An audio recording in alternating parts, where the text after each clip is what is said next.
Yes, it could be convenient, but syncing and sourcing, turns out another name for that you'll see used is PNP and NPN. I want to explain to you where that comes from and what it means. Do you know how transistors work? I don't claim to know. I've studied it and studied it. I don't claim to know. I know there's this thing called a semiconductor, and I know that you dope it with some elements and it becomes P-type. You dope it with other elements, it becomes N-type. Fine, we put sandwiches of these together, PNP or NPN, and now we've got transistors, and we can have fun like playing video games on computers, okay? That's about the extent of my knowledge goes a little deeper than that, but that's about all I really needed to know. Here's a trick for remembering whether your transistor, and we've got 1, 2, 3, 4, 5, 6 transistors here. Here's a trick for remembering whether it's a PNP or NPN transistor, okay? See how there's a pointer here? See that pointer? See this pointer? Pointing in pointer. I know it sounds crazy, okay? Pointing inward pointer. This is a PNP transistor. It's a pointing inward pointer. NPN, not pointing inward. There's a not pointing inward transistor. You got to come up with some little trick to remember things. I know in chemical engineering we're trying to remember Reynolds number, and Reynolds number is rho VD over mu. So we sang rho, rho, rho VD, rho VD over mu. I mean, you got to do something to get through these classes, right? So say it with me if you want. Pointing in pointer, so these two are both, I should say, PNP, and not pointing inward. You see that? If you can remember that, you got it. Go ahead. Why is there like only one arrow from all of them? Shouldn't there be like an arrow coming in and an arrow coming out from all of them? No, because the current only flows in one direction through these. Okay? Okay. And notice the direction of current flow is downward regardless of whether it's a PNP or an NPN. You see that? Because current's going to flow from the source down to ground. Now this device is actually called an H-bridge. If you think about a DC motor, one of the problems with controlling a DC motor, sometimes you want the DC motor to go forward, sometimes you want it to go backwards. Well, what do you want to do? Do you want to go out there and pull the two terminals off the DC motor, flip them around and plug it back in? That's how you get a DC motor to reverse. You wouldn't really want to do that, right? This is a circuit for doing that and some other things as well. Let's focus on the part of reversing current flow. Basically, here's our motor terminals, and we either want them to be hooked up this way, positive, negative, so the current flows that way through the motor, or we want to hook it up the other way so the current will flow in the opposite direction and make the motor reverse its rotation direction. Well, these transistors you can think of as a switch. And so what they do, if you turn on these two transistors, what will happen is current will flow down this way through the motor and down to ground. You see it connects. These act as switches to connect the motor that way. Now if you turn these two transistors on, then current will flow this way through the motor and down to ground. Which is really nice. That changed the direction of flow so that you can change the direction of the motor. If you turn all the transistors on at once, you need a new H-bridge. You just blew it up. You let the magic smoke out because now current's going to flow through basically no resistance to ground. There's going to be a huge current flow that's going to fry all these transistors and you're done. Okay?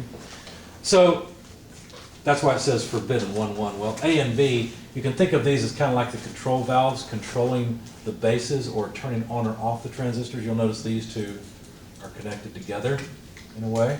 So when you turn on this B leg, if you put power to it, you'll turn these two transistors on. If you turn on A leg, then you'll turn on these two transistors. If you turn both off, the motor stops. All these switches are open, the motor doesn't turn. Okay? But if you turn on this one, it goes one way. You turn on this one, it turns the other. Like I said, if you turn both on, that's why it says forbidden. And that's when you blow up your circuit. Okay? Now, that's all well and good. Now you understand what this is. Now you understand a little bit more about what a transistor is. And what is this? Is it PNP or NPN? How do you know? That's PNP. How did you know? Current's flowing into it, Pointing in pointer. Okay? And this is NPN because it's flowing out. not pointing in. Okay? Not pointing in. That's how I remember it. Okay? Now, notice something. Notice that both of the PNP transistors are constantly connected to positive, and the two NPN transistors are constantly connected to ground. These are syncing devices, and these two are sourcing. So if you hear someone say, my whole point in this whole slide, if you remember this, I'm happy, okay? If you hear somebody say PNP, that's sourcing. If you hear somebody say NPN, that's syncing. If that's all you want to write down, that's fine. That's the whole point of this slide, okay? But I know some of you are in mechatronics and you're gonna have to work with H-bridges later, so I thought you might like to see that. So another way I remember this is with a sink, a kitchen sink. Here's the source, current coming out, there's the sink. And so if I think of it this way, the source is above the sink, so I think of it as positive and the sink is negative. That's the way this works. Okay? That's it. Now, which should you choose? Well, in the real world, most things are not critical. It really doesn't matter if the PLC messes up in many situations, but sometimes if the PLC messes up, bad things happen. People die or get hurt, or machinery's destroyed. Okay, just like the last slide where you saw the H-bridge, if the H-bridge accidentally turns on both sides, we fried the H-bridge. That's equipment being destroyed. So you really need to stop and think about why you might want a PNP or an NPN input. Now I just said PNP or NPN. I purposely don't have it on this slide. When I say PNP, is that sourcing or syncing? PNP is Sourcing. sourcing, okay? You can kind of remember it because, look, P for positive, PNP for source, NPN negative for sync, okay? So look at this switch right here. This switch is providing connection to ground or the sink. On the other hand, this input module, its common is constantly connected to the source. So the PLC is providing connection, or this input module is providing connection to the source of current, and the switch is providing connection to ground. Now, this looks like probably to you, looks like a diagram that really doesn't mean much. Let's make this something real, okay? Let's imagine this PLC is controlling, remember the Barmac rock crusher I showed you when I talked about safety? Let's say that this is the input switch that says turn on the Barmac, okay? That's a pretty critical switch, don't you think? You don't want this switch pressed when it shouldn't be pressed, like when people are inside. Okay. Well, hopefully you lock out and tag it, but you get the idea, right? You don't want this pressed when you don't want the machine to come on. So the switch, though, is probably going to be remote from the PLC. The PLC will be somewhere mounted near the machine, but the control box is probably off to the side somewhere, just for the convenience of the operator. Now, there's some wires running in between the control box and the PLC. Now just imagine, have you guys seen the viral videos where forklift drivers are in warehouses and they just back up, tap a shelf, and multiple shelves fall over in huge, just ridiculous. You know those people, I hope they didn't die, but they certainly had a bad day, right? Okay. Let's pick on forklift operators then. Let's say Joe Schmo forklift driver has accidentally driven, and now their tines are embedded in these wires. Okay, they've just gone, so the control box to the PLC, the wires that go between, they just ran right into it. Okay, what's going to happen? Well, this wire is probably going to get connected to ground or to the sink. Well, that looks just like pressing the start button, doesn't it? These two are connected now. And so the PLC says, oh, turn on the rock crusher? Okay. That's not good, right? And the problem is that this wire is vulnerable to getting connection to the sink because the sink is laying around everywhere. Most of the time, ground is used as the sink. And so that's why PNP inputs, or in other words, sourcing input modules are bad. So this is a syncing switch, which provides connection to the ground or to the sink. And this is a sourcing module. So this is a bad idea most of the time. You want the opposite. You want the input module to be connected to the sink and this to provide source. Because see what would happen? Well, if this is the source of current and Joe Schmo forklift operator smashes these wires so that they're all now grounded, that's not what the PLC needs to complete the circuit. It needs positive. You see what I'm saying? And so it's a safer situation to not have this. I got this from an article that's really good. I'm going to reference this article again later. It's online. I don't know if it's still there. Actually, I haven't tried to visit the page for a while.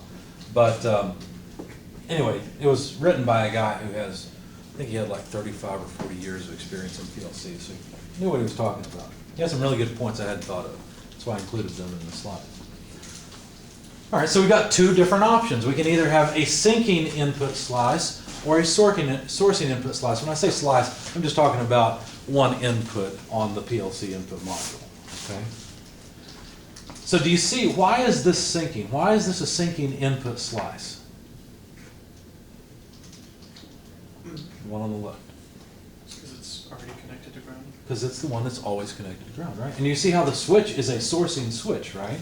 Because it's always connected to the source of current. Over here, things have changed. Now, the input slice is always connected to the source, so it is a sourcing input, and the switch is a syncing switch. You see, because the switch is what provides connection to ground. So we have to always look and see whether we want sourcing or syncing, and if you think about it, what happens if I ground this point? Anything bad? Does the input come on? No, if I ground this point, this sensor, this input on the PLC only has connection to ground on both sides. No current's going to flow. There's no potential difference in voltage. Here's the bad one. What if I ground this point? Notice I'm talking about the point between the switch and the PLC because that's the area that's always vulnerable. If I ground this point, oh, that's exactly what it needed to come on, isn't it, to complete the circuit. So this is usually a bad idea. You usually want syncing input modules, not sourcing input modules. The same argument applies with output devices. Here's some type of load. Maybe this is the relay for the motor for the rock crusher, okay? If that's the case, and it's wired up this way with a syncing output, and the PLC has not told the rock crusher to come on, but the forklift operator has grounded this wire for us with his tines, or hers, I don't know. Now current's going to flow through the load. It's going to come on, right? And that's bad. So it's a bad idea then to have syncing outputs. You want sourcing outputs. So you want syncing inputs, but sourcing outputs, okay? Here's a better idea. If this point gets grounded, the load doesn't come on because all that has is ground on either side. So sourcing outputs and syncing loads are better. All right, I hope that didn't all sound like Greek to you, but and it's a lot to take in because you got to think about the voltage level, whether it's AC or DC, the fact that you can have a range, the speed of the switching of the inputs and outputs, and now you got to think about syncing and sourcing. And what do you do when you have AC? What's the sync and source in that case? We'll talk about that a little bit more in just a second. But what I want you guys to do, since this is pretty heavy stuff, it's 1:43. We started at 1. So why don't we go ahead and take our 5-minute break. I want to bring up some other slides anyway. And that way you guys can stretch your legs and wake up. And I want to talk to you just a little bit more. And then what we're going to do is the next lab. The next lab is where we'll grab the PLCs, we'll wire up some switches to them. We're not going to not use the nice start-stop button switches because I want you guys to begin to generalize your understanding of what a switch is, okay? So we're going to use some simple micro switches that I've got laying over there. And we'll wire those up. And I want you to make the same seal-in circuit with the PLC that you had with the relay and everything, okay? The only difference is now the seal-in function has to be inside of the PLC. So all you'll do is wire up one switch to represent a start button, a normally closed switch to represent the stop, and then a relay coil as the output. You won't use any switches on the relay now because the PLC will serve the job of remembering that the input button was pressed. I want you guys to see how the layout of the program looks very much like the layout of your circuit, okay? All right, let's take our 5-minute break. When you come back, we'll talk a little bit more about electricity and then work on the lab.